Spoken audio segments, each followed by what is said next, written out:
What we're really seeing is the end of the American empire. And a lot of this relates not just to the military side of America, but also relates to letting the manufacturing sector run down. And this is something which the West in general has done. There was an attitude after Maggie Thatcher and Ronald Reagan that the future advances of Western civilization would be in services, not in manufacturing. So they didn't think it was important to have a manufacturing sector. There was decisions to let manufacturing itself move to third world countries, including at the time China, and that we can maintain the design facilities in America. So we design in America and build in China. That makes America the dominant element. I think that's failed. China has managed to industrialize and develop not just the manufacturing capability, but the design capability as well. We are in the middle of a transition from a period in which America was the dominant economic and political power on the planet to where China is. And these things are always messy. And I think America, this is the end of the American empire. It's the beginning of Chinese economic and political domination of the planet. And the ironic thing is, and this is something which, to me, it's ridiculous, is that this should be the year that America celebrates its 250th anniversary. It's 250 years since the foundation of the American state, 1776 to 2026. This should be a period of celebration of that 250 years. You don't even see a mention of it, even from Trump, ironically. You would imagine that somebody who's as egotistical and narcissistic as him would love to be the president for the 250th anniversary. But rather than doing that and riding that publicity wave, he started this ridiculous, unnecessary war. And I think it means that the American empire is ending after 250 years. Oh, yeah, there's no return. If you call normal what applied before the invasion, the war against Iran, then normal will never return. And there's many factors behind this. For a start, previous military failures by America took decades. This failure is taking months. Okay. Secondly, previous military incursions like in Afghanistan, Iraq, Vietnam, and so on, didn't particularly damage the production facilities of the entire planet. This one is. We're cutting out something of the order of 10% of the global energy supply, 30% of 30% of fertilizer, the same of helium, sulfuric acid supplies are being massively depleted. I think it's been done in such a clumsy way. It's affected so much of the world so badly that there will never be a time again where the rest of the world trusts America, because it isn't just a case of saying we can't trust Trump. It's also saying we can't trust the American political system to give rise to somebody as a leader who has judgment and has restraint. And on that basis, you do not allow a wild card like America to dominate the planet anymore. And as whatever people might think about the leadership of China and China's potential for expansionist policies, they, I think, are going to say anything is better than a system which can throw up somebody like Trump. You can't trust the American political system. Not only can you not trust Trump, you can't trust the American political system in the future. So America's status has been massively diminished by this. I don't think it'll ever recover. First and foremost, I want to give all praise, honor, and glory to Yahweh Bashem, Yahweh Shai Bashem, Makakudash. Yahweh to this world, Ignorally calls God. Yahweh Shai to this world, Ignorally calls Jesus. Bahashem means in the name, Rakam means spirit, and Kodash means holy. And that's all in the Paleo Hebrew. Also, give double honors to the elder bishops and apostles of Great Millstone that taught me this truth.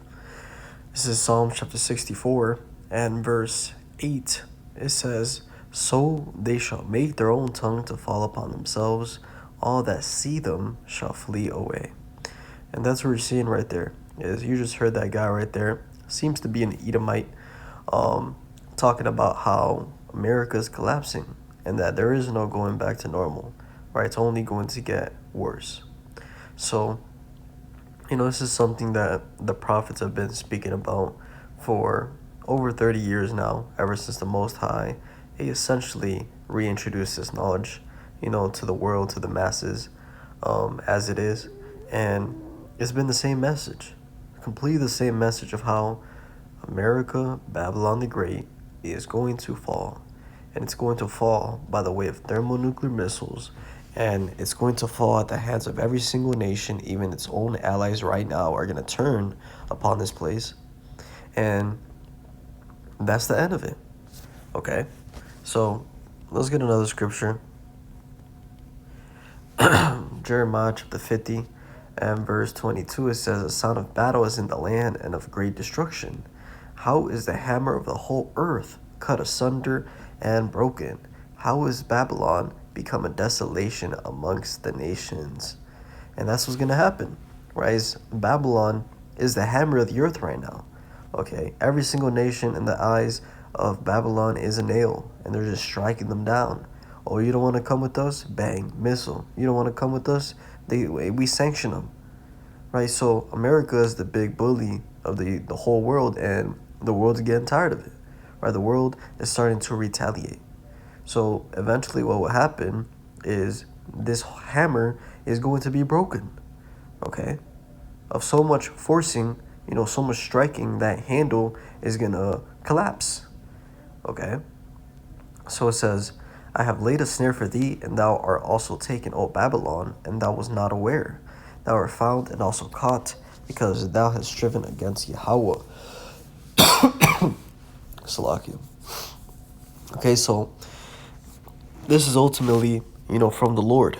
And once you understand that, man, you understand that there is no stopping this. There is no make America great again, make America white again. There is none of that. There is no hope for this place. And you shouldn't be hoping for this place, because this place resembles wickedness. It resembles everything against the Lord. And what happens when you live that lifestyle is, hey, look around you, death and confusion. There's a reason this place is called Babylon. And the reason why is because the very word Babylon means land of confusion. Right? The word Babel goes back to the Tower of Babel, how they confuse the languages. So this is the land of confusion. And you can see that very easily by the whole fact of, if you were to ask a liberal how many genders are there, instead of telling you 2, male and female, they'll tell you as many as you want there to be. I don't know. So these people are confused, man, and we're truly living in the end of the end. So let's read verse 25. It says, "Yahweh hath opened his armory, and hath brought forth the weapons of his indignation, for this is the work of Yahweh, God of hosts, in the land of the Chaldeans." Right, and this is all talking about America, when you go and tie together the prophecies and the context of what this has happened. Because this can be possibly talking about ancient Babylon, right? Over there in Iraq, because the way that it talks about the destruction of this Babylon didn't happen like ancient Babylon fell, right? Ancient Babylon fell to, if I remember correctly, it was Darius, right? When you go into Daniel, the 5th chapter, the last verse, it says, "In the night was Belshazzar the king of the Chaldeans slain, and Darius the Median took the kingdom, being about 62 years old." Right, so ancient Babylon didn't fall at the hands or at the weight of thermonuclear destruction. It didn't fall by massive fire, and it didn't become a desert that is going to be uninhabited forever. It is still over there standing. And every single thing that I said about how, it didn't do, that's what the Bible says is going to happen. You see what I'm trying to say? So what's written for this Babylon here on how it's going to be destroyed doesn't match up with over there in Babylon in Iraq. This is talking about Neo-Babylon, America. So hopefully that wasn't too confusing the way I explained that. I have multiple videos on my channel explaining how, America is Babylon the Great, and going into more scriptures dealing with that. But the topic at hand here is how this place is collapsing, right? And while people are talk about America 250, DJ Trump is not talking about none of that, because he knows, the people up top know how, hey, this is leading to a major conflict, okay, which is the Third World Woe, okay? Let's get that. Because the Bible talked about how there's going to be 3 world wars. Revelation 11. Actually, let's get this first.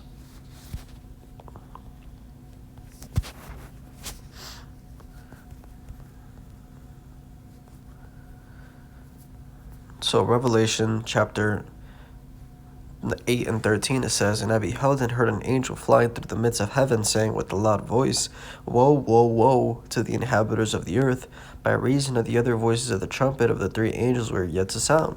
Right, and the fact that it said three woes, right, it was symbolic for the three world wars. Right, Revelation 9 and 12 says, "One woe is past, and behold, there come two woes more hereafter."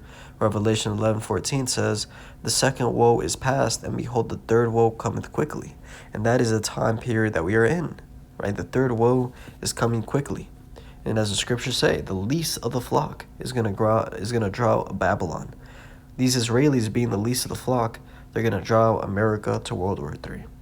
So let's end with Jeremiah 50. And, just like a watchman, we're blowing that trumpet, and that trumpet is making the same sound, right? These videos, you'll look at other brothers, and it's the same sound, man. It's supposed to be repetitive. It's supposed to be the same thing over and over again to drill it into your head and to keep you in that frequency of being detached, of understanding the reality of the situation that we're living in, and not being caught in the glitz and glamour of the flesh of this world, okay, thinking that this is going to go on forever. Right? It's impossible for this place to go on forever because the Lord has ordained it. Jeremiah 51 and verse 8, it says, "Babylon is suddenly fallen and destroyed. How for her take balm for her pain, if so she may be healed? We would have healed Babylon, but she is not healed. Forsake her, and let us go everyone into his own country, for her judgment reacheth unto heaven, and is lifted up even to the skies." Right, so this place is going to fall. And if it was possible to heal this place, it would have been healed, right? But it's not healed. So that's the end all be all, is jumping down to verse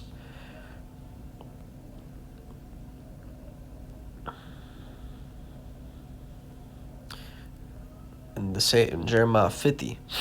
This is the end all be all. Jeremiah 50 and 39, "Therefore the wild beasts of the desert with the wild beasts of the island shall dwell there, and the owl shall dwell therein, and it shall be no more inhabited forever, neither shall be dwelt in from generation to generation." Right, so this is going to be a complete desert that only the animals inhabit. Okay, no human is going to be allowed to come over here and inhabit this place. It says, "As God overthrew Sodom and Gomorrah and the neighbor cities thereof, saith Yahweh, so shall no man abide there, neither shall any son of man dwell therein." Okay, so how did the Most High destroy Sodom and Gomorrah? Fire. How is this going to happen? Fire. Thermonuclear fire.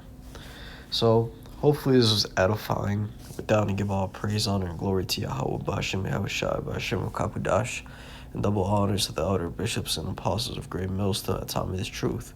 Shalom, Tirlak, Shalom.